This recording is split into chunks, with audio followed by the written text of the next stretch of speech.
Muy buenas tardes y bienvenidos a este Salón de Honor del Casino Militar, a cuya dirección y personal les agradecemos constantemente el apoyo que siempre nos prestan. En nombre de nuestro comandante general y en el de todos los componentes del Centro de Historia y Cultura Militar, agradecemos su asistencia y presencia y a esta conferencia que en breves instantes va a tener lugar, ¿no? Permítame una pequeña reseña. La Legión Española, nuestra Legión, ha cumplido su centenario de servicio a España. 100 años entrevarados de gestos y gestas, de historias de vida y muerte, que han escrito su leyenda con la tinta del sudor y de la sangre, pero también historias de amor y emociones que el tiempo se niega a borrar en las mentes y en los corazones de los que han servido o hemos servido bajo sus guiones.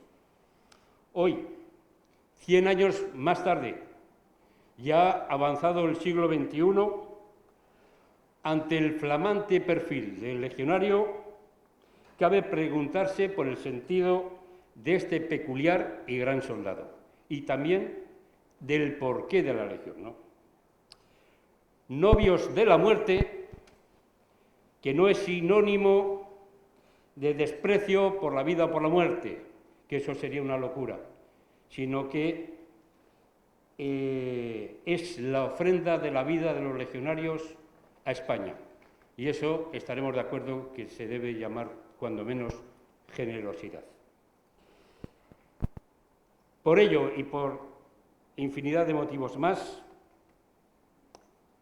y dentro de los actos conmemorativos del centenario de la Legión, el Centro de Historia y Cultura Militar se ha unido a este reconocimiento por nuestra querida Legión. Y lo ha hecho con dos actividades. Una, la exposición bibliográfica y fotográfica que en colaboración con el segundo tercio tienen ustedes a su disposición en la sala de Andalucía de este casino, y con la conferencia que, con el título La Legión, 100 años de historia, 100 años de gloria, impartirá nuestro general de división en la reserva, don Antonio Ruiz Benítez. La historia de este cuerpo ha transitado por diferentes hitos históricos, sociales, políticos, que sin lugar a duda han marcado su devenir y que han influido poderosamente en la esencia del ser y de la actualidad de la Legión. Yo creo que estos hitos van a ser repasados y mencionados por nuestro conferenciante, y que nos hablará también seguro, del futuro, y todo bajo el marco del espíritu de la Legión y su credo. Del general Ruiz Benítez, en relación, es un gran soldado, yo tengo mucha amistad con él desde hace muchos años, mi general, hemos vivido momentos... A ver qué dice. No lo diré todo. Y que es un gran soldado. En relación con esta conferencia, yo tengo que destacar, podría destacar y pasar horas, dos aspectos: su gran amor y pasión por la Legión y su conocimiento y dedicación a la Legión, donde ha servido más de 22 años. Su currículum me lo sé de memoria, porque en muchos momentos lo he compartido. Y, en cualquier caso, siempre he conocido, porque siempre he hecho un seguimiento, mi general. Nació aquí en Ceuta, Escaballa, no sé, cosa que en esta ciudad pues, es muy importante. Nació en 1960 aquí en Ceuta. Pertenece a la 38 promoción, que si habláramos de vino estaríamos hablando de un vino excelente, ¿no? Y aquí hay muchos representantes, por eso, con permiso del resto de las promociones. Y bueno, ya desde teniente fue destinado al tercio gran capitán. De capitán estuvo destinado en el segundo tercio, en su quinta bandera, sexta compañía. De comandante, tras hacer el curso de Estado Mayor, ha estado todo el tiempo en el Estado Mayor de la Brigada de la Legión. De teniente coronel mandó la séptima bandera Valenzuela, y de coronel pues pasó y mandó el tercio que aún no había pisado, el cuarto tercio, en Ronda. Luego, con algún avatar por intermedio, pues ascendió en 2013 a general de brigada, dándole el destino de su director de enseñanza, y en 2017 ascendió a general de división, siendo hasta hace pocos meses el director de investigación, doctrina orgánica, materiales del Ejército de Tierra, donde ha finalizado su carrera en activo. En cuanto a misiones internacionales, en el 92 estuvo en ONUSAL, con Naciones Unidas, en el 97 en Bosnia, con OTAN, en el 2000 con OTAN en Kosovo, en 2006 con su bandera estuvo en la misión de la Unión Europea en la República Democrática del Congo como jefe del contingente español, y finalmente estuvo en Líbano en 2006. Condecoraciones, pues tiene numerosas condecoraciones, muchas de ellas extranjeras. Ha participado en numerosos seminarios internacionales, dirigiendo varios de ellos. Habla inglés, francés y de vez en cuando italiano. Y bueno, pues ya no sé qué más decirles, porque es colaborador habitual de la revista Ejército, también participa en diversas actividades del Instituto de Historia y Cultura Militar en Madrid, y también participa y trabaja con el Instituto de Estudios Español de Estudios Estratégicos, ¿no? Y por último, bueno, ha dirigido la revista Legión y pertenece a la Asociación de Militares Escritores Españoles. No me entretengo más porque no merece importante ser nuestro conferenciante, y yo sé de la pasión, del amor que le tiene a la Legión y con la que nos va a hablar. Mi general, con tu permiso, tienes la palabra.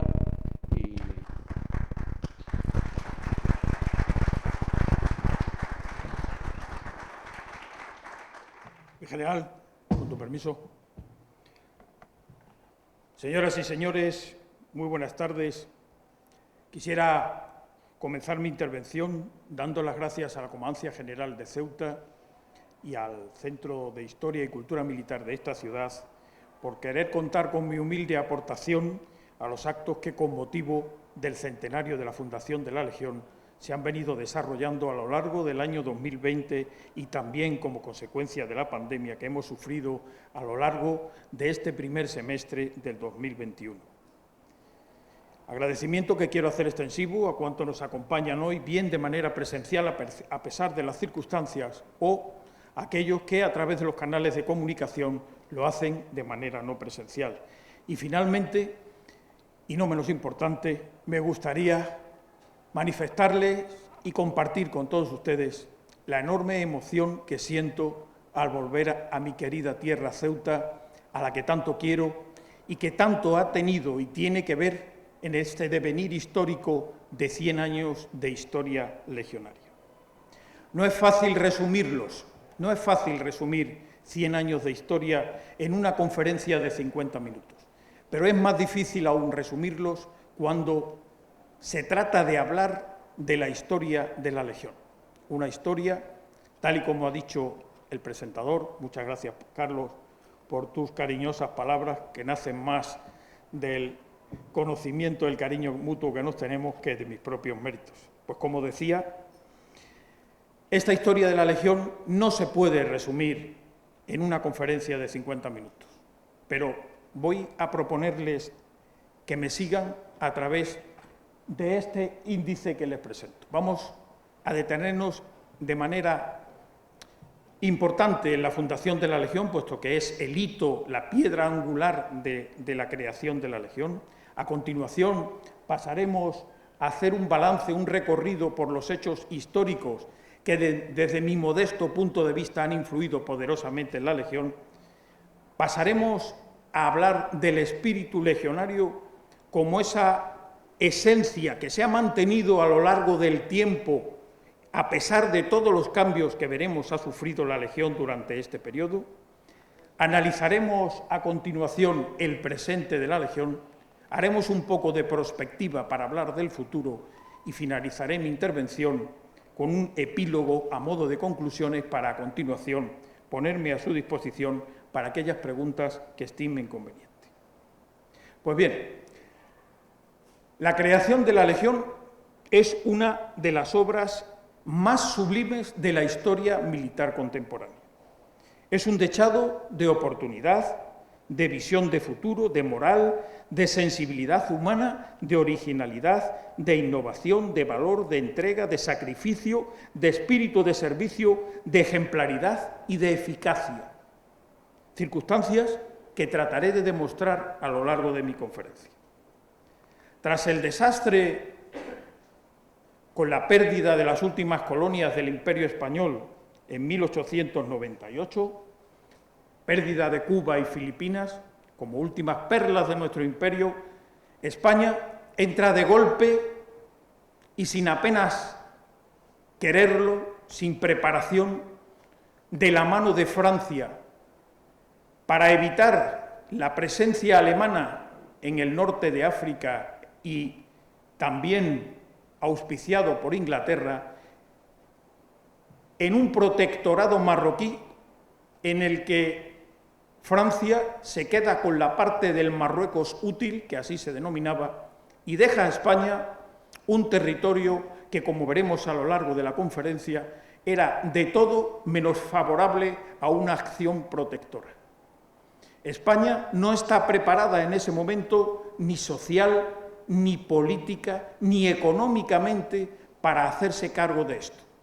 No tenía una idea colonial, no tenía una estructura ni una conciencia política y social para hacerse cargo de un protectorado y, lastimosamente, como intentaré reflejarles, no estaba tampoco preparada militarmente para esto. Tras el acuerdo de Fez en 1912, como digo, a España se le otorga la parte norte de Marruecos y una parte al norte del territorio actual del Sáhara Occidental, llamado territorio de Tarfaya,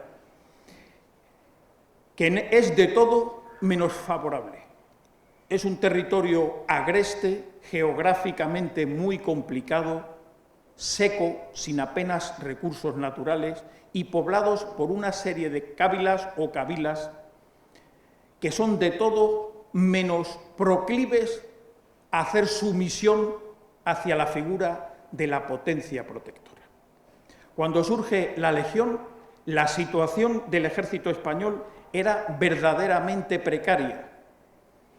En el ejército español mandaban las juntas de defensa, verdaderos sindicatos que, entre otras cosas, propugnaban los ascensos por antigüedad contra los ascensos por méritos de guerra. Esto significaba ni más ni menos que la mayoría de los destinos en Marruecos había que cubrirlos con carácter forzoso. Además de todo eso, persistía en esa época, donde España tenía aproximadamente un 70% de analfabetismo, persistía un sistema de reclutamiento de redención por cuota, que quería decir, en esencia, que aquellas personas que podían pagar un cierto dinero para librarse del servicio militar lo hacían, condenando a las clases más desfavorecidas a cumplir un servicio militar en Marruecos que estaba por ley establecido en 3 años y, por tanto, eran estos hijos de las clases más desfavorecidas los que nutrían las unidades militares.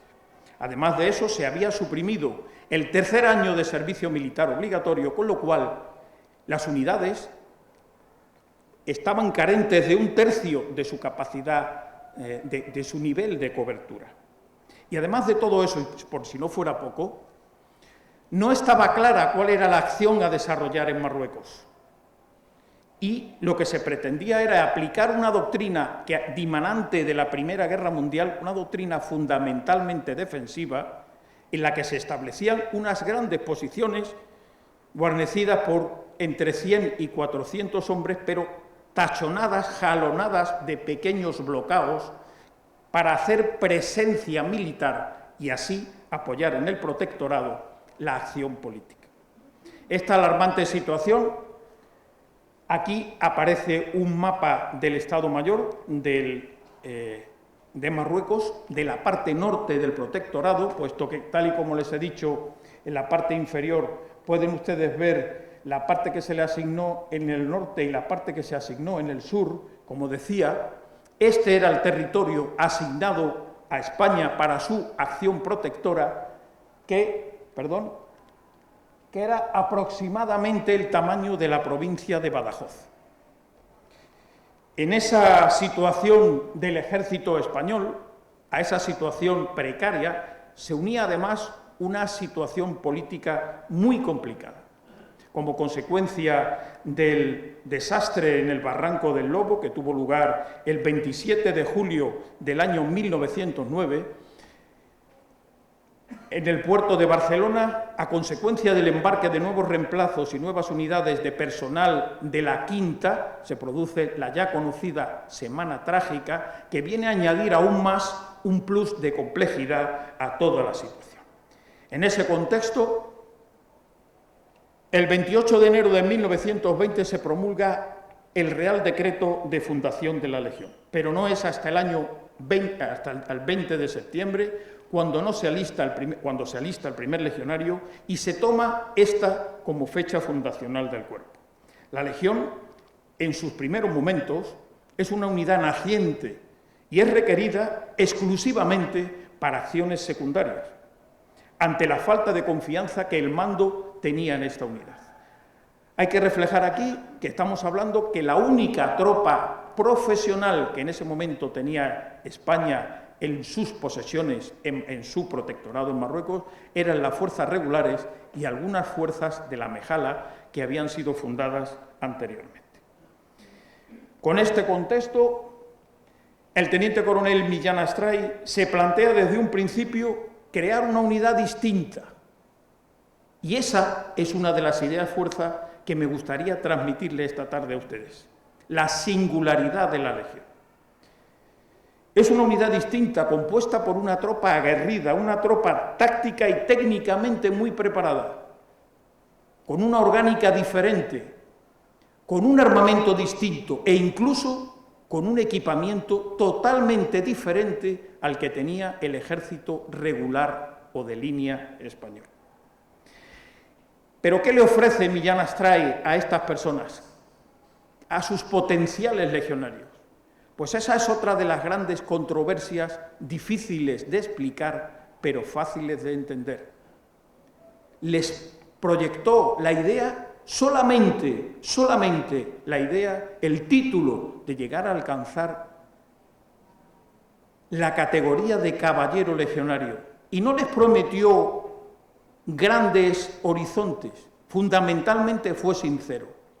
Les prometió el sacrificio, la entrega, y no se anduvo con chiquitas cuando les habló de que aquí prácticamente moriremos todos. A partir de ese momento, las circunstancias se van acelerando y se designa precisamente al teniente coronel Millán Astray como jefe del tercio. Él empieza inmediatamente a sacar toda esa actividad y toda esa imaginación que tenía para dar forma a su legión. Estos primeros momentos son descritos perfectamente en el primer tomo de la historia de la Legión, que para no hurtarles ni una coma ni una sensación, me van a permitir que se los lea.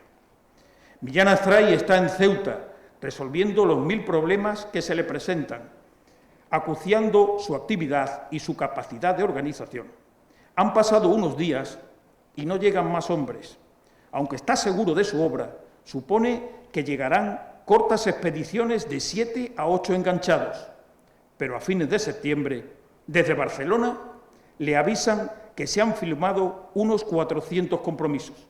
La alegría le invade, exulta de gozo y telegrafía simplemente: que vengan, ha nacido la Legión. Y llega procedente de la ciudad condal la primera expedición. En Algeciras embarcan, y al dar fondo el ancla del buque frente a Ceuta, Millán Astray, impaciente, pide una embarcación gasolinera y sale a su encuentro para darles la bienvenida, y lo hace sencillamente y con elocuencia. Los que llegan lo escuchan interesados y al finalizar su alocución tiran al aire sus prendas de cabeza en señal de jolgorio. De sus manos artesanas surgió la gran obra que da como resultado esa mezcla de un combatiente mitad monje, mitad soldado, que es el legionario. Y los describe Millán Astray de esta manera. Son una extraña mezcla, nada más abigarrado, más diferente, más extraño que esta masa de hombres que se apresura a desembarcar. Algunos van bien vestidos, otros rotos, mugrientos y desarrapados, unos con monos azulados de obreros, otros semidesnudos. Son como la espuma oscura de una sociedad que los arrojó de su seno. Habrá entre ellos algunos que tengan cuentas pendientes con la justicia, sindicalistas que huyen de las luchas internas y que acaso hayan disparado su pistola desde una esquina, estudiantes que han vendido sus libros porque les place más la aventura, marineros hartos de hacer singladuras por los 7 mares, inadaptados que en parte alguna hayan acomodo, hijos que han renunciado a sus familias, quién sabe por qué estímulos inconfesables, aficionados a los paraísos artificiales que quieren entregar lo que les queda de vida a una causa noble, torerillos fracasados, extranjeros que sirvieron en otros ejércitos y salieron de ellos por causa que solo los interesados deben saber. Guerreros temperamentales que buscan ascensos y medallas, limpiabotas, cargadores de muelles, algún título nobiliario que por alguna razón no honró sus blasones, presuntos suicidas que no tuvieron el valor de matarse y buscan la limpia muerte de la guerra, aventureros que han corrido la Ceca y la Meca y hasta algún presidiario evadido. En el cuartel del Rey, escasamente a 300 metros de donde nos encontramos ahora, justo donde se alzan los pabellones militares frente a la actual comisaría de policía, alguien me preguntaba esta tarde en una entrevista, ¿cómo ve usted la relación de la Legión con Ceuta? Hace muchos años, cuando se me entrevistó al venir del Salvador, yo dije que no concebía a Ceuta sin la Legión y la Legión sin Ceuta. Ceuta es parte de la historia de nuestra querida Legión y, como todos ustedes saben, la Legión se fundó aquí. En el cuartel del Rey los reúne Millán Astray, los mira a todos con una mirada aguda que penetra hasta el fondo de su alma y se produce un silencio imponente. Les habla con claridad y les dice: habéis contraído con la Legión el más honroso compromiso de vuestra vida. Pertenecéis ya a la Legión que os recibe con los brazos abiertos. Os ofrece honor, gloria, olvido para vuestras almas. Cualquiera que sea vuestra condición y vuestro origen, recibís ahora un título sagrado, el título de caballero legionario. Tendréis aquí cuanto se os ha prometido: cuotas, haberes, alimento sano y vestido airoso. Podréis ganar galones y alcanzar estrellas. Seréis tratados con justicia y equidad, pero sin blandura. A cambio, sufriréis constantes peligros y azares, trabajos, duras marchas y en el combate ocuparéis siempre los puestos de honor, que son los de peligro. No seréis engañados, estaremos siempre juntos bajo el signo de la muerte y muchos de nosotros entregaremos nuestras vidas, que nada hay más glorioso que morir combatiendo en la Legión, para gloria de España y de su ejército. Pronto lo aprenderéis así, caballeros legionarios. ¡Viva la Legión! En aquellos días, la vida de los legionarios y de sus jefes no debió ser nada fácil. La falta de confianza del mando en la unidad bisoña les hace pasar por un auténtico calvario durante meses en los que fueron marginados a tareas logísticas y de fortificación. Pero la indómita Legión no se rinde. Ha nacido con vocación de sacrificio, de entrega sin límites, de bravura sin par. Su fundador la ha creado para ahorrar vidas de soldados de reemplazo. En sus propias palabras dice: un legionario vale por 2. El propio legionario más la vida del soldado de reemplazo que ahorra. Su lema, legionarios a luchar, legionarios a morir, es un canto al arrojo y a la cometividad. esta maravillosa obra de un loco visionario solo es posible apreciarla en su grandeza cuando nos paramos a reflexionar cuán difícil debió ser transformar a delincuentes, expresidiarios y aventureros en apenas unas semanas en una unidad dispuesta a combatir disciplinada y eficientemente, y dispuesta a ocupar siempre los puestos de mayor riesgo y fatiga. Hay que imaginarse a esa gente recién salida de los presidios de Barcelona y del resto de España apareciendo en el puerto de Algeciras para embarcar y siendo recibidos aquí cuando no había cuadros de mando intermedios. Una figura muy característica de la Legión, que aparece en alguna de sus canciones, son los cabos interinos. Dice Millán Astray en la historia de la Legión que hubo que fabricar a los cabos y a los sargentos porque no los había. De la vinculación de Ceuta con la Legión y la Legión con Ceuta dan fe los primeros acuartelamientos legionarios, algunos de los cuales tienen ustedes ahí. En la parte superior izquierda e inferior izquierda de la transparencia aparece la estructura original del cuartel del Rey, al que ya nos hemos referido. En la parte superior derecha aparece la posición A cuando fue ocupada por la Legión y reconstruida. Y en la parte inferior derecha se encuentra el acuartelamiento de Darrifien, que fue el acuartelamiento que hubo que emplear precisamente porque la avalancha de enganchados en los primeros momentos sobrepasó todas las expectativas. Bien, vamos a entrar, y esto es otro hito importante que me gusta reseñar, que es la primera jura de bandera de la Legión. La Legión en ese momento no tenía enseña nacional propia y tuvo que desarrollarse la jura sobre la bandera del regimiento del Serrallo número 60 de guarnición en Ceuta, que fue cedida para esa ocasión para la jura de bandera que se desarrolló en la explanada del Tarajal. Pues bien, vamos a pasar a analizar los hitos históricos. Tengo que decir que por algunos de ellos paso un poco a uña de caballo, puesto que si no necesitaríamos, para cada uno de esos hitos históricos, probablemente necesitaríamos desarrollar una conferencia de cada uno. Pero bien, me van a perdonar que en beneficio de acogerme a los 50 minutos que se me ha dado, vaya un poco más deprisa. Desde su fundación, la Legión ha estado presente en todos y cada uno de los conflictos en los que España se ha visto envuelta. El mito y la leyenda de la Legión empieza a fraguarse en Marruecos. El tercio de extranjeros, denominación oficial de la unidad en ese momento, estaba compuesto por la primera, la segunda y la tercera bandera, que se encontraban de guarnición en Rifien, operando en la zona occidental del protectorado. Ahí tienen ustedes un mapa con las principales figuras de esa época. Estamos hablando de que el alto comisario de España en Marruecos, que en ese momento era el general Berenguer, se encontraba en Tetuán, y teníamos tres comandancias importantes: la Comandancia General de Ceuta, la Comandancia General de Melilla y la zona Comandancia General de Larache. Pues bien, esta disposición atendía a las intenciones, los planes de batalla del general Berenguer de hacer frente primero al caudillo de la zona occidental, el Raisuni, que tienen ustedes ahí, para posteriormente a enfrentarse a Abdelkrim, que fue el caudillo del Rif, de la zona oriental.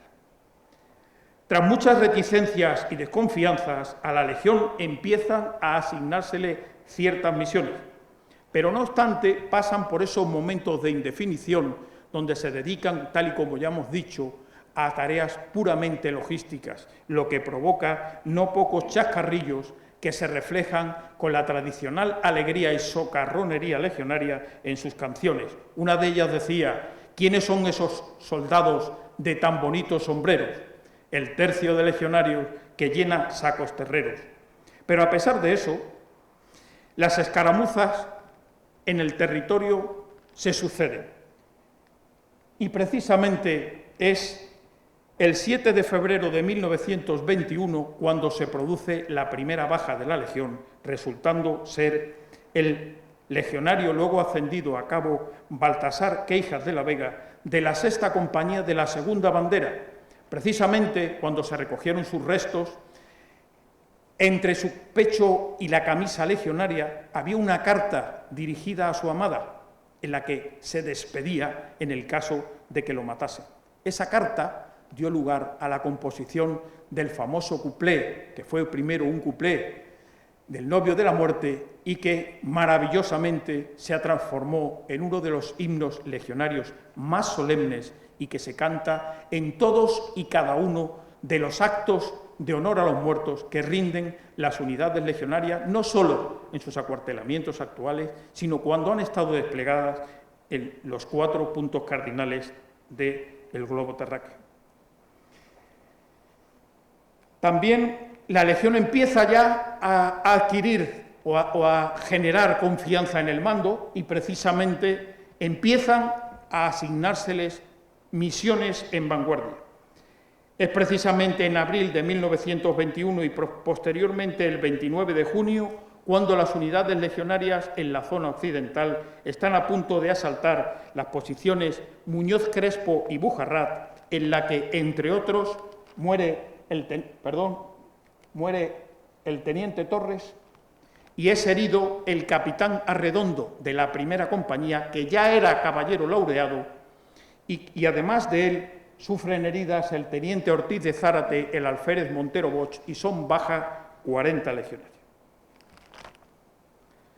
El tercio se ha ganado ya el honor de ser el primero frente al enemigo, y cuando las unidades se encuentran a punto de asaltar el enclave de Tazarut, donde se ubicaba el cuartel general del Raisuni, el 21 de julio se producen los luctuosos sucesos de Anual. Y como consecuencia de ello, la Legión es demandada para el auxilio y socorro de la plaza de Melilla. El día 21 de julio, las unidades que formaban parte de la columna del general Marzo se encontraban vivaqueando en la zona de Rocba el Gozal, al oeste de Tetuán, una vez que habían participado en la toma del zoco de Gemis de Beni Arós. En esta zona se encontraban la primera y la tercera banderas de la Legión y en la zona de Zoco el Arbán de Beni Hassán la segunda. A las 2 de la noche se recibe un mensaje en el puesto de mando del teniente coronel Millán Astray en el que se le ordena que aliste y prepare a la mayor brevedad posible a una bandera para a marchas forzadas se traslade desde su acantonamiento a la zona del Fondac de Ain Yedida, primera etapa de esa marcha forzada. El jefe del tercio manda llamar a los 2 tenientes coroneles de las banderas que inmediatamente presentan a su unidad voluntaria, por lo que hay que recurrir al sorteo. El sorteo favorece a la primera bandera, que en ese momento se encuentra reforzada con la 4ª compañía de la segunda bandera e inmediatamente, estamos hablando de que el telegrama se recibe a las 2, a las 3, después de haber levantado todo el campamento, haber embastado los mulos, haber municionado, haber recogido el equipo, la primera bandera de la Legión se pone en marcha y, en silencio, sin gritos ni alborotos, con la clásica eficacia legionaria, la unidad empieza esa marcha. De la dureza de este movimiento dan fe las memorias del entonces cabo primero Piris Berrocal, que lo deben tener aquí, único legionario que llegó al empleo de teniente coronel, procediendo de legionario, y que fue posteriormente recompensado con la medalla militar individual. Él, en sus memorias, dice: al final del primer tramo se nos da un rancho caliente y una hora de descanso con el fin de que nos refresquemos los pies, que se encuentran llenos de ampollas por la dureza de la marcha y naturaleza del terreno. Bajo un sol abrasador continuamos hacia el Fondac, que se encuentra a una distancia considerable, distancia que se ve aumentada por un despiste de la cabeza que produce una propina de 20 kilómetros. La marcha se va haciendo insoportable, pues llevamos andando desde las 3 de la madrugada con solo 2 horas de descanso y las plantas de los pies son una pura llaga. Por fin, llenos de fatiga, con grandes alargamientos de la columna y muchos agotados, llegamos al Fondac sobre las 12 de la noche, después de una marcha de 16 horas sin parar. Cuando llegamos al campamento se nos ordena montar las tiendas y se nos da un rancho caliente que nadie recoge de reventados que estamos. El mando llama desde Tetuán apremiando para continuar la marcha, pero nuestro teniente coronel expone la situación en que nos encontramos y la marcha que llevamos, por lo que le dan un plazo hasta las 4 de la mañana del día 23 para que reanudemos la marcha. Habían cumplido con los exigentes espíritus del credo legionario, el espíritu de marcha. Jamás un legionario dirá que está cansado hasta caer reventado. Será el cuerpo más veloz y resistente. El espíritu de disciplina cumplirá su deber, obedecerá hasta morir. Los legionarios hicieron ese camino hasta llegar a Tetuán en apenas 27 o 28 horas. Es decir, estamos hablando de una distancia semejante a la que hay entre Madrid y Ávila, Barcelona y Tarragona, o Granada y Jaén.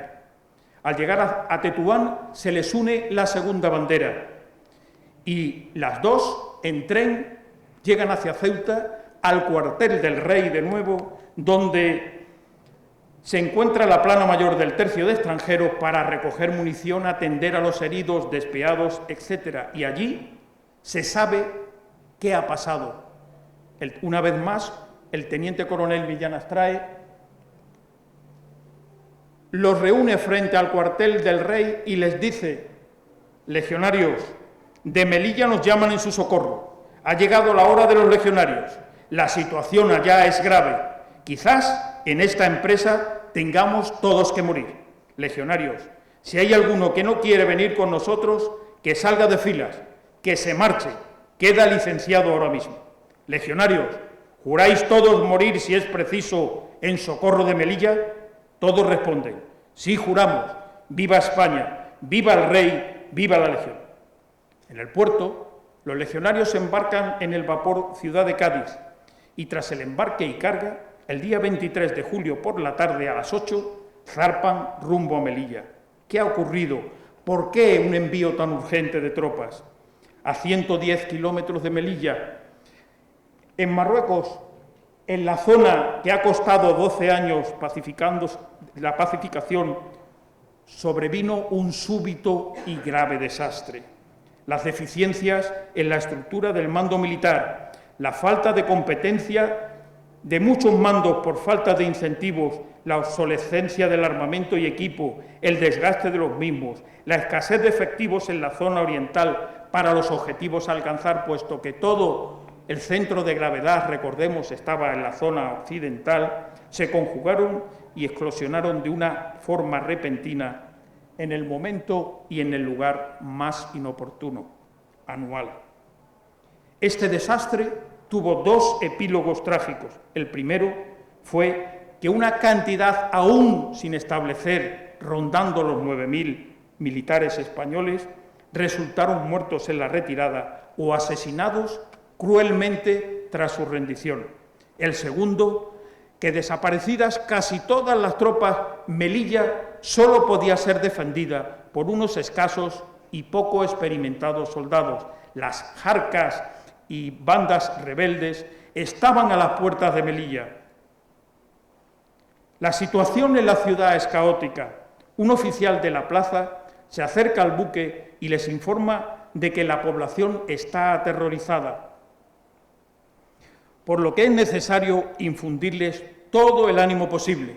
Los legionarios, que ya encaran el puerto de Melilla, van encaramados a los palos y agitan sus gorrillos y banderines. La banda de música toca canciones legionarias. Millán Astray, sin ni siquiera haber abandonado el barco todavía desde la borda, ordena que cesen los cánticos y vivas y se dirige a la población que, expectante, le observa desde el muelle. Melillenses, os saludamos. Es la Legión que viene a salvaros. Nada temáis, nuestras vidas os lo garantizan. Manda la expedición el más bravo y heroico general del ejército español, el general Sanjurjo. Vienen detrás de nosotros los regulares de Ceuta con el laureado teniente coronel González Tablas y artillería de montaña, ingenieros y fuerzas de intendencia, melillenses, los legionarios y todos venimos dispuestos a morir por vosotros. Ya no hay peligro. ¡Viva España! ¡Viva el rey! ¡Viva la Legión! Los legionarios desembarcan en el puerto de Melilla para defender la ciudad de los ataques de Abdelkrim. En el puerto forman y realizan una serie de movimientos de armas para dar confianza a la población y desfilan por las principales calles de la ciudad. Y en boca de los cronistas de la época se dice que las personas que estaban horrorizadas a pie de calle en Melilla, al verlos desfilar, decían: mira qué peludos, y vienen ennegrecidos, estos sí van a dar su vida por nosotros, ya estamos salvados. Las unidades de la Legión, nada más desembarcar, se dedican a participar en las acciones de reconquista y defensa de la ciudad, las acciones de Casabona, el bloqueo de la Muerte, Nador o Ceruta, son testimonios del heroísmo de los legionarios en sus primeros meses de vida. Recuerden, estamos hablando de que el primer legionario se alistó el 20 de septiembre de 1920 y el socorro a Melilla comienza el 24 de julio de 1921. Apenas la Legión no había cumplido ni un año. En el bloqueo de la Muerte, Dar Hamed o el Malo, como así lo apellidaban los legionarios, el cabo Suceso Terreros, con 14 legionarios, se presenta voluntario a una muerte segura para auxiliar al batallón de Cabrerizas que se encontraba cercado en la citada posición. El 5 de junio de 1923, cuando después de sucesivos intentos no había sido posible llevar un convoy de suministros a la posición de Tiziasa, el propio jefe de la Legión, el teniente coronel Valenzuela, la noche anterior mandó llamar a todos sus mandos y les dijo: mañana entraremos todos en Tiziasa o moriremos hasta el último de nosotros. Y así ocurrió. El teniente coronel Valenzuela murió heroicamente al frente de sus legionarios en la acción de Tiziasa. En noviembre de 1924, como consecuencia de las nuevas directrices del gobierno presidido por el general Primo de Rivera, se produjo la retirada de Schauen, que de no ser por la Legión se habría transformado en otro nuevo desastre peor que el de Anual. Las acciones del desembarco de Alhucemas, en el que participaron la segunda, tercera, sexta y séptima banderas como fuerzas de choque, y la ocupación consecuente de Axdir, la ciudad de Abdelkrim, provocaron la definitiva pacificación del protectorado para no de forma baladí. Ahí tienen el resultado de la participación de la Legión en la primera campaña de Marruecos. Pero lo espeluznante de las cifras no son las cifras en sí, sino la comparativa.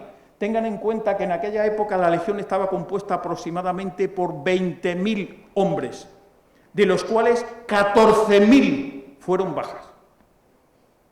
A partir de ese momento, y ya proclamada la Segunda República en España, los sucesos acontecidos en Asturias y en Cataluña provocan que el Gobierno emplee a las fuerzas del Ejército movilizando a la quinta y la sexta banderas de la Legión, que salen de Ceuta hacia Asturias, y la primera y la segunda, que salen desde Melilla hacia Cataluña. Mientras que la sola presencia de la primera y la segunda bandera en Barcelona tranquilizó la situación, no fue así en Asturias, como es bien conocido, iniciándose las operaciones el 12 de octubre y finalizando con la rendición de los sediciosos el 20 de ese mismo mes. Una vez que tuvo lugar el desencadenamiento de la guerra civil, la Legión participó en la mayoría de los frentes que tuvieron lugar o que se provocaron durante el conflicto, llevando el peso de las operaciones. Y precisamente en esa época es cuando la Legión ha contado con un mayor número de banderas, organizándose 18, que son los guiones que tienen ustedes a la derecha, más una bandera de carros de combate y unas unidades de lanceros de caballería. Las banderas de la Legión fueron empleadas a lo largo de toda la guerra como unidades de choque, hasta tal punto que llegaba un momento en que no alcanzaban más, se paraban ahí, perdían su potencia de combate y ya no podían seguir avanzando más. Se habla ahora que una unidad pierde su potencia de combate cuando alcanza el 20-25%, ¿no, mi general?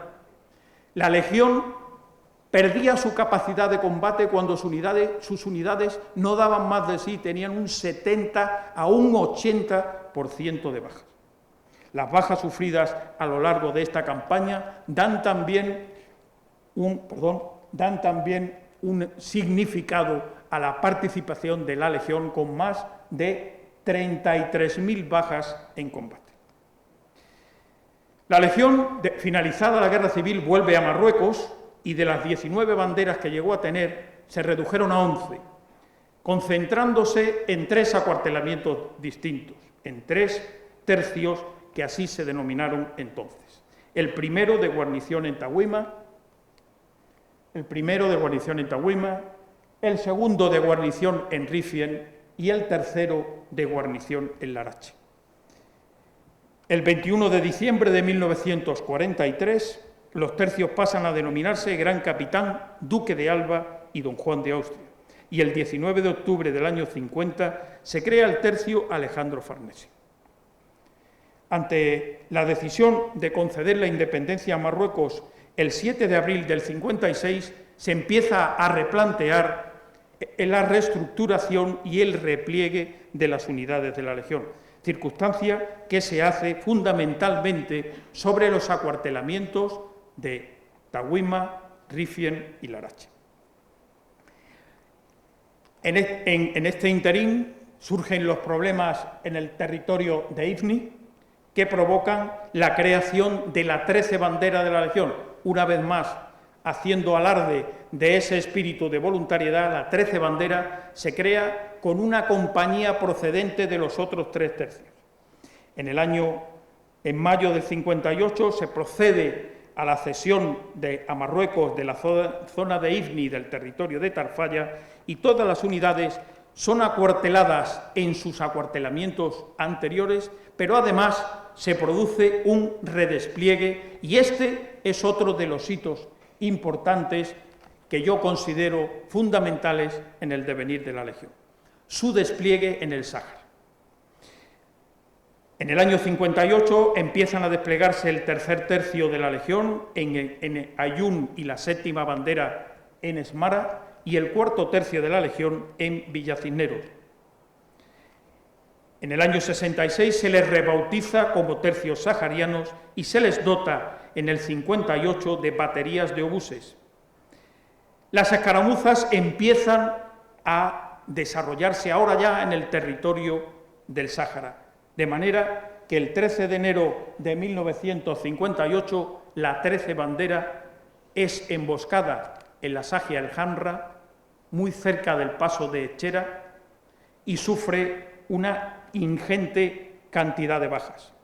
Concretamente, 34 de sus componentes resultan muertos y 78 heridos. Por esta acción se conceden al Brigada Caballero Legionario Fadrique Castromonte y al Caballero Legionario Maderal Oleaga, que los tienen ustedes en la parte inferior derecha de la transparencia. Aquí tienen una imagen del entierro en el cementerio de los caídos en Esmara. Se les conceden las 2 últimas cruces laureadas de San Fernando.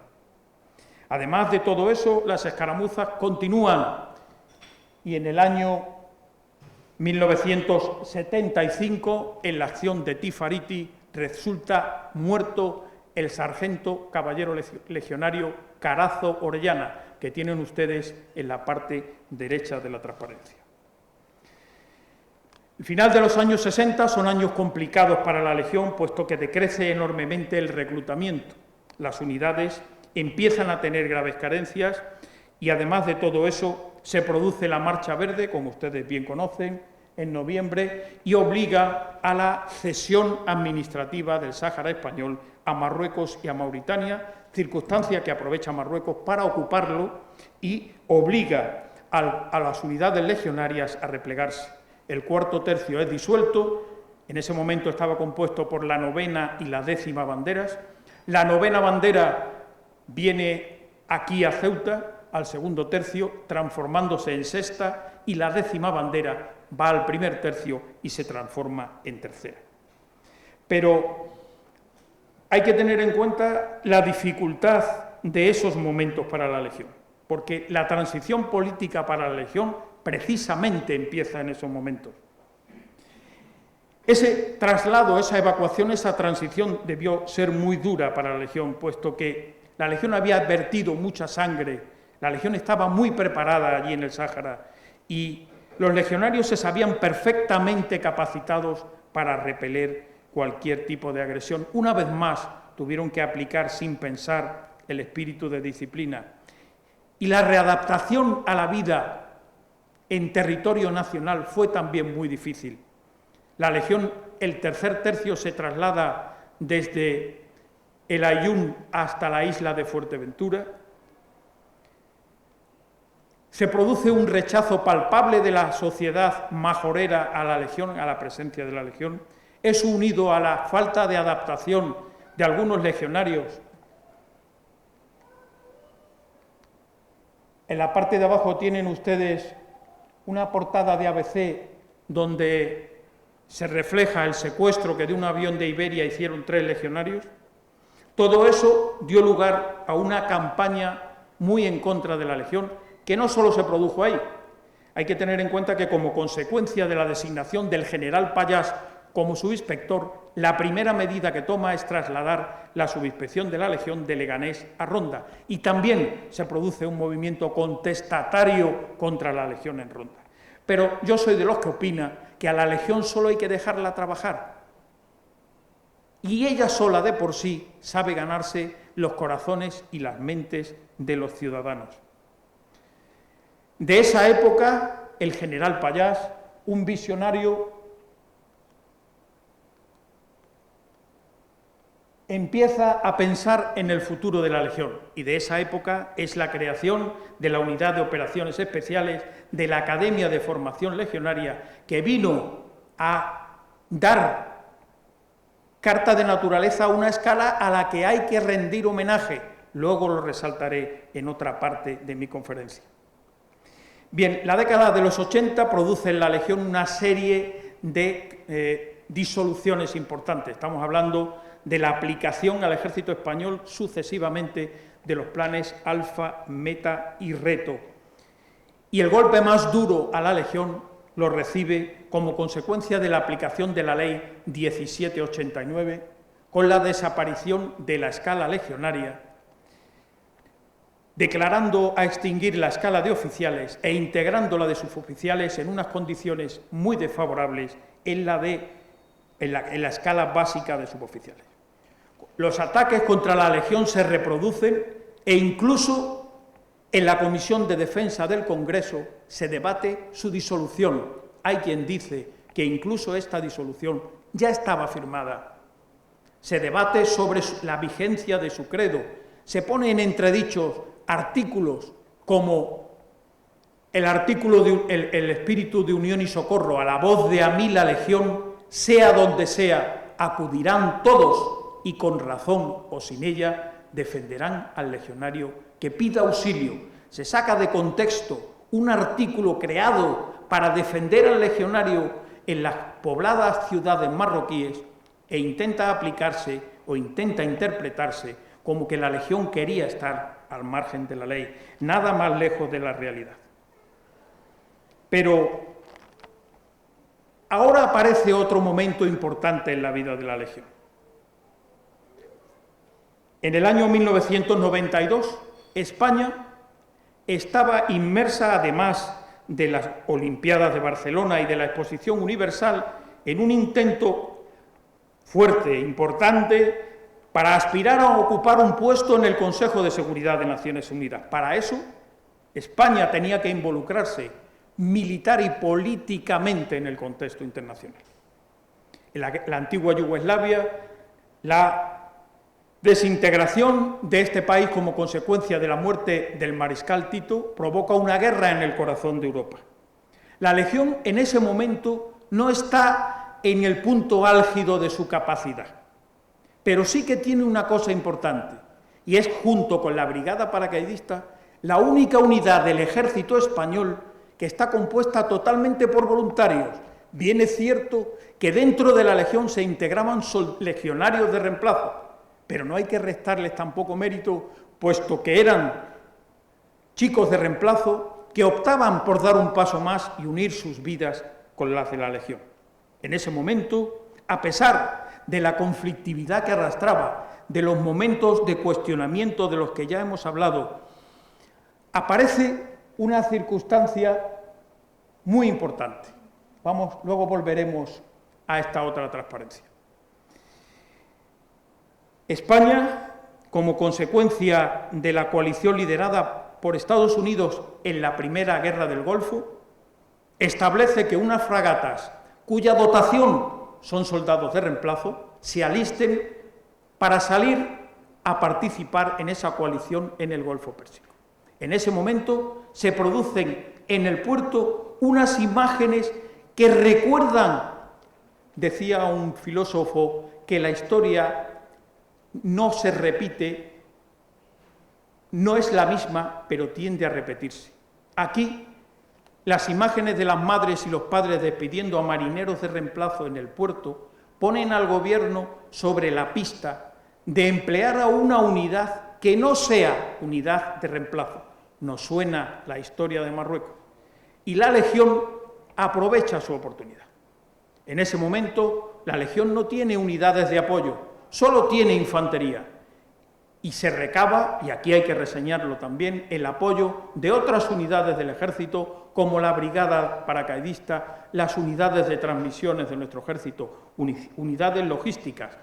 Todo eso hace que el 1 de julio de 1995, después de esas misiones internacionales, se decida la creación de la Brigada de la Legión. Pues bien, desde entonces, desde ese momento hasta nuestros días, la Legión ha participado en 31 de las misiones de nuestras Fuerzas Armadas, en todos los escenarios posibles. Centroamérica, los Balcanes, Oriente Próximo y Medio y África subsahariana, en los que ha sido la punta de lanza del ejército español, abriendo escenarios y corriendo con el esfuerzo principal de las operaciones, haciendo gala de su tradicional eficacia, entrega, valor, cohesión, disciplina, abnegación, profesionalidad y dureza características de la Legión. El precio que se ha pagado ha sido duro y precisamente el primer muerto en acción en las misiones internacionales, el teniente Muñoz Castellanos, del que se acaba de cumplir el aniversario de su muerte hace bien pocos días, que mandaba una sección de la compañía cuyo capitán está ahí sentado y al que le agradezco personalmente, al entonces capitán Navarro que esté aquí con nosotros. El teniente Muñoz Castellanos, fíjense qué misión estaba cumpliendo.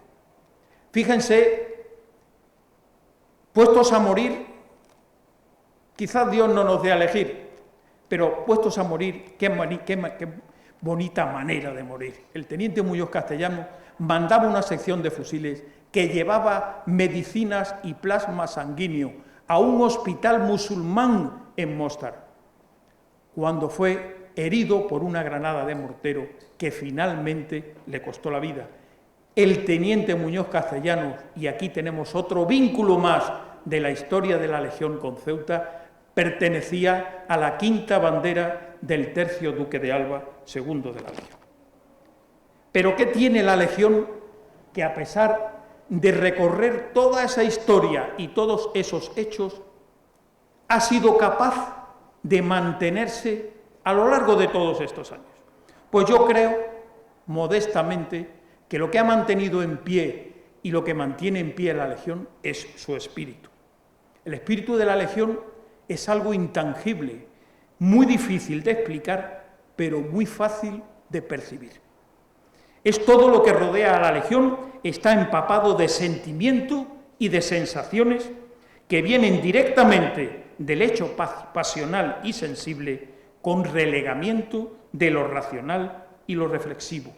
Decía el general Pallás en los duros momentos de la transición, refiriéndose a la percepción que él sentía que tenía la sociedad de la Legión, que los que adoran becerros de oro no nos pueden comprender, no pueden entender ni la rima ni la partitura de la mística legionaria. La historia de la Legión es desde su fundación la consecuencia de un estilo, de una liturgia que supieron crear sus fundadores. El teniente coronel Millán Astray, buen conocedor de la psicología humana, supo identificar la necesidad de la creación de una unidad de voluntarios que paliara las carencias de un ejército español en franca decadencia. Frente a estas, Millán Astray propone una unidad cohesionada, aguerrida, voluntaria, para ser empleada en los puestos de mayor riesgo y fatiga, compuesta de hombres rudos y forjados en las 1001 avatares de la vida, con un marcado espíritu basado en un código ético fundamental que les redima de su incierto pasado, el credo legionario. Es un maravilloso catecismo de la liturgia legionaria y que, en palabras del propio fundador, constituye la base espiritual de la Legión, su médula y nervio, el alma y rito de ella. En él se rinde culto al valor, al honor, a la disciplina, al compañerismo y a la bandera, enseña sagrada de la patria, y que, recogida en 12 maravillosos espíritus, reflejan la firme voluntad de los legionarios del cumplimiento de su deber en las filas de la Legión, siguiendo sus mandatos. Ser legionario constituye una manera de vivir y de pensar, de concebir la milicia como una auténtica religión con su mística, su liturgia y sus símbolos, esos que siempre acompañan y acompañarán a la Legión por muchos cambios que se produzcan en nuestra sociedad.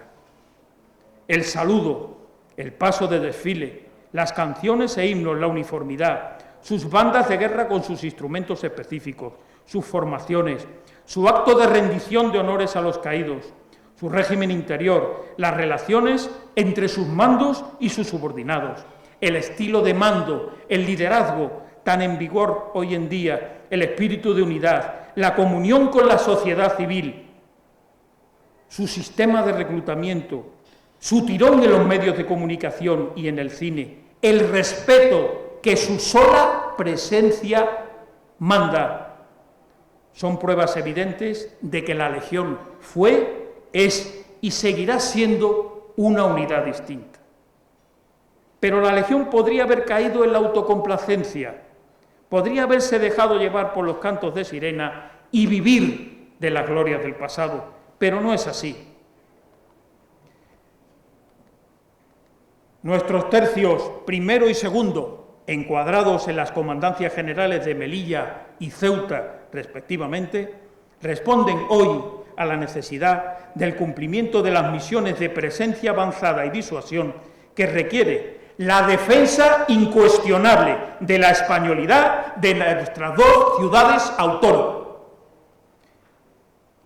La Brigada de la Legión, desplegada, Rey Alfonso XIII, desplegada en Almería y Ronda, constituye una de las unidades punteras de nuestra fuerza terrestre y nuestra bandera de operaciones especiales, Caballero Legionario Maderal Oleaga 19 de la Legión, está integrada en el mando de operaciones especiales. Es una de las unidades más preparadas y operativas de nuestro ejército. Todas las unidades de la Legión han sido requeridas igualmente en diferentes escenarios y circunstancias para desarrollar operaciones en apoyo de las autoridades civiles o como consecuencia de catástrofes o emergencias.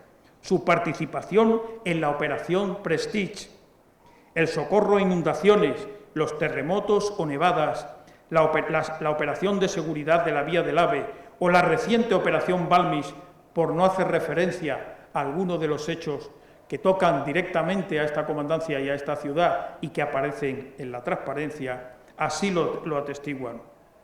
Siendo una unidad más del Ejército de Tierra, la Legión ha sabido adaptarse y moldear su orgánica, su estructura y sus procedimientos a lo largo del tiempo, pero siempre manteniendo intacto el espíritu que la caracteriza, singulariza y cohesiona, y que, unido a sus tradiciones y uniformidad, la identifican y dan carácter ante la sociedad, que de esta manera ha sabido reconocer por su valor, entrega y eficacia, tal y como se ponen de manifiesto los múltiples reconocimientos de que es y ha sido objeto, tanto desde el punto de vista de la sociedad española como de las organizaciones internacionales.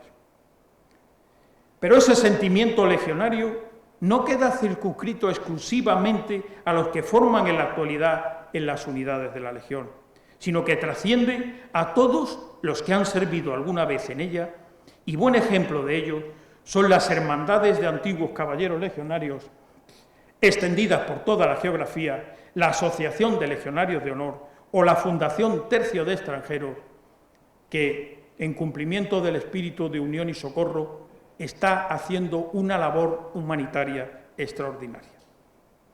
Con este mismo espíritu innovador que la vio nacer hace ya un siglo, la Legión encara al futuro. Ese espíritu innovador del que siempre se ha hecho gala ha hecho que la Legión, la Brigada de la Legión, sea elegida como brigada experimental del proyecto más importante que el Ejército de Tierra tiene en estos momentos en sus manos, que es la fuerza experimental, es decir, la fuerza del año 35 que el Ejército quiere tener para cumplir las misiones que le son asignadas.